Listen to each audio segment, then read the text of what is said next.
Oui, c'est moi. Et je suis de retour. Ah, j'espère pour quelque temps quand même. Bon, on va toujours commencer par cette histoire. Elle est ancienne, mais là, j'aurais pu la diffuser plus tôt. Mais j'ai attendu néanmoins que ça se tasse avec les histoires d'attentats. Alors, écoutez bien ce que je vais vous dire.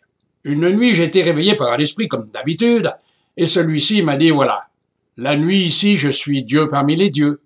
Je suis roi aussi. Mais le lendemain matin, quand je rentre dans mon corps, je suis un terroriste. Je ne sais plus qui je suis. Que être un terroriste. Et je ne veux plus tuer.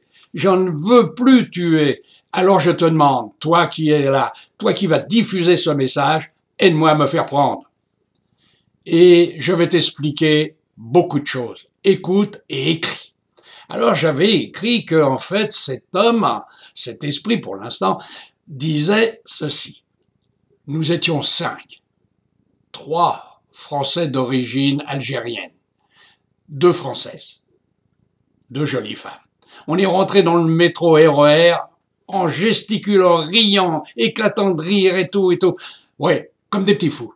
Et on s'est dirigé dans le fond de la rame, le long de la vitre.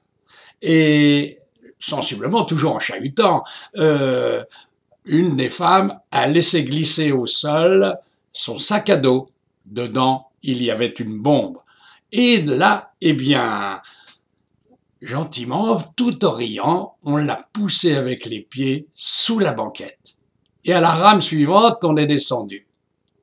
Et quelques instants plus tard, boum, tout a explosé. Nous étions contents puisqu'on avait fait et réussi ce qu'on voulait faire.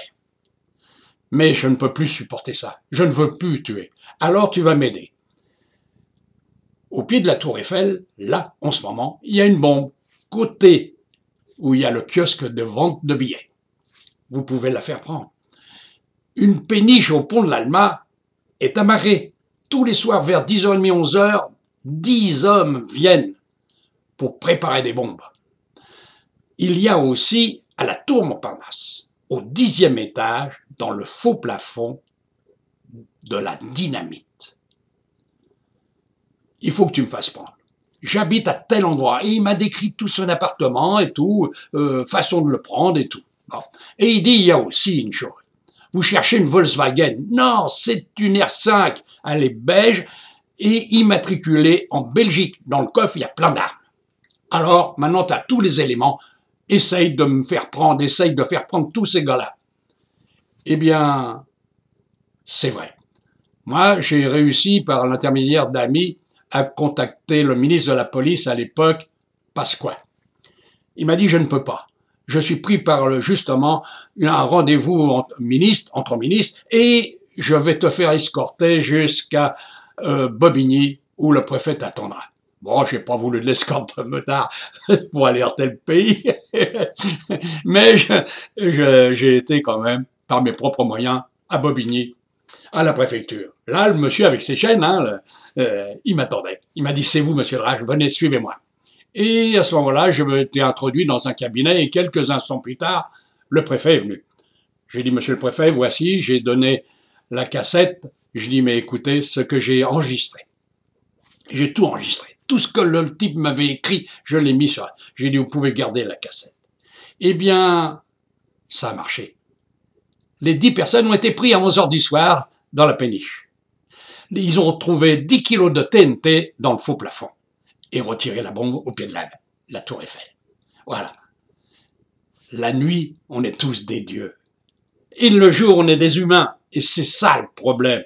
Si on est évolué spirituellement, on peut entrer dans ce système et aller justement à éviter de rentrer dans le négatif, parce que là, cet homme, ces hommes qui tuent, même en ce moment, il n'y a que ça d'ailleurs, hein, eh bien tous ces hommes, qu'est-ce qu'ils font? Ils perdent leur vie spirituelle. Et là, terrible. Quand ils vont arriver tous là-haut, Il n'y a pas de paradis. J'ai écouté à la télé des choses d'un type qui disait si j'avais pu appuyer sur le bouton et faire sauter ma ceinture, je serais à la droite de Dieu, à manger à sa table et j'aurais un harem avec plein de femmes. L'utopie, mon vieux. Oui, c'est de l'utopie. S'il me tue, il va pas manger à la table du bon Dieu, il va directement au purgatoire. Vite fait, la nuit éternelle, tout va s'éteindre. Il va voir le paradis quand il arrive. Ah ouais, quand il va mourir, il verra le paradis. Et tout va s'éteindre. Tout va s'éteindre tout doucement et d'un seul coup, il est dans le noir. Il ne pourra plus bouger, bloqué, coincé pour l'éternité. 1 an, 10 ans, 20 ans, on ne sait pas. Tout ça jusqu'à temps qu'il ait compris qu'il est un Dieu dans la chair et qu'il devrait avoir agi comme un Dieu dans la chair pour un siècle qu'on est sur la terre. Tous, autant que vous êtes, vous tous qui me regardez, eh bien vous êtes tous des dieux incarnés dans la chair pour un siècle environ. À vous de découvrir qui vous êtes, quelle mission vous avez. Faut chercher, faut appeler, frapper, on vous ouvrira.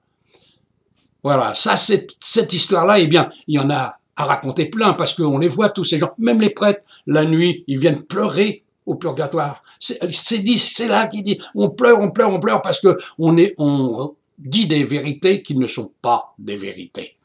Le livre saint, il n'est pas tout à fait saint. Et ce que l'on dit n'est pas tout à fait vrai. Et le matin, dans notre corps, eh bien, on dit qu'on a fait un cauchemar. Et voilà. Et ça continue. Et le siècle de vie s'écoule et on est toujours à raconter des histoires. Moi aussi, je raconte des histoires. Mais c'est la vérité. Et j'espère, je souhaite de tout mon cœur que celui qui écoute peut-être et qui avait des sensations de vouloir exploser, se venger, se tuer, j'espère qu'il pourra réfléchir. Les Bibles qu'ils peuvent lire, ces pauvres gars, sont traduitement fausses. Toutes. Faut suivre la logique. Est-ce qu'on est venu sur Terre pour boire, manger, dormir, faire un peu l'amour de temps en temps, avoir peut-être un enfant, et ça, c'est pas certain. Non, il y a quelque chose à faire. On est tous venus pour faire une mission plus ou moins importante. Mais n'importe laquelle est importante, faut pas la rater. C'est ça le pire, faut pas rater cette mission. Oui, si vous êtes venu et que vous êtes épicier, pompiste, eh bien, c'était prévu comme ça, vous êtes au service du prochain. Et si vous étiez venu et que vous êtes encore docteur, c'est que vous étiez venu pour être un guérisseur, un soigneur, voilà, aider les autres toujours. L'instituteur, il est venu pour instruire et ainsi de suite, le conférencier aussi. Voilà. Eh oui, mais on est sur Terre et après on se rappelle plus de tout ça. Nos promesses, on les tient jamais. Même moi, je peux vous dire que c'est vrai, j'ai promis beaucoup des fois et puis je m'aperçois parfois que j'ai pas tenu certaines promesses. Et ça, là-haut, on va me dire... ouais, bon, bah voilà, j'aurais peut-être droit à quelques jours de purgatoire. Alors, pour réfléchir à ce que j'aurais dû faire, et le paradis, eh bien, on le gagne difficilement. Comme on dit, la porte d'entrée est petite, et elle est de plus en plus petite si nul en soi n'a donné son pardon. Oui, on est venu sur Terre, on doit pardonner. Ah, maintenant, chacun fait ce qu'il veut sur la Terre. Moi, je vous enseigne, je vous dis ce que je sais, ce que j'ai vu, ce que j'ai entendu, et que je sais que c'est la vérité. Maintenant, vous allez me dire, « Ah, monsieur le Rach, c'est la vôtre. » Vous n'êtes pas obligé de me croire. C'est vrai, je suis pas un gourou, moi. Tous ceux qui viennent chez moi, je sais même pas leur nom, je connais que le prénom. Voilà. Alors, à tous, je dis, mes frères, parce que vous êtes mes frères. Oui, on est tous frères. Eh bien, mes frères, réfléchissez, méditez à ce que je viens de dire, et peut-être que celui qui a des tendances à devenir et se diriger vers les djihadistes actuels, eh bien, j'espère qu'il aura réfléchi. Qu'il réfléchisse pourquoi il est sur Terre. Hamlet l'a dit, hein. Qui suis-je? Allez, je vous laisse deviner qui vous êtes. Posez-vous la question, vous aurez des réponses. Ça, je peux vous le promettre. On a toujours la réponse. Des fois, elle ne vient pas tout de suite, mais elle vient là. Allez, mes frères, je vous laisse. Et puis, Peut-être à demain. Qui sait? Et oui, demain, je peux revenir. Ou dans quelques jours. Des histoires, j'en ai toujours. Suffit d'avoir le temps de pouvoir les dire. Voilà. Et moi, le temps, c'est ça qui va. Il me manque. Ah ouais, le travail, j'en ai plein la tête. Hein. Ah ouais. En ce moment, je suis en train d'écrire un livre et croyez-moi, il n'est pas de la tarte. Nostradamus. Eh ouais, j'ai 237 pages actuelles et c'est pas fini à écrire. Des prophéties en pagaille. Et croyez-moi, ça prouve bien qu'on est vraiment dans l'Apocalypse de Saint Jean. Et que le bon Dieu existe. Et que ceux qui sont sur Terre, leur mission, c'est vraiment leur mission. Comme la vôtre que vous avez en ce moment. Si vous êtes une dame, vous êtes venu pour suivre 10 commandements, va sur Terre et procrée. Hein, voilà, ça c'est déjà la clé. Hein, voilà. Et aimer son prochain, ça c'est le bon article. Allez, je vais vous laisser. Au revoir. À demain peut-être.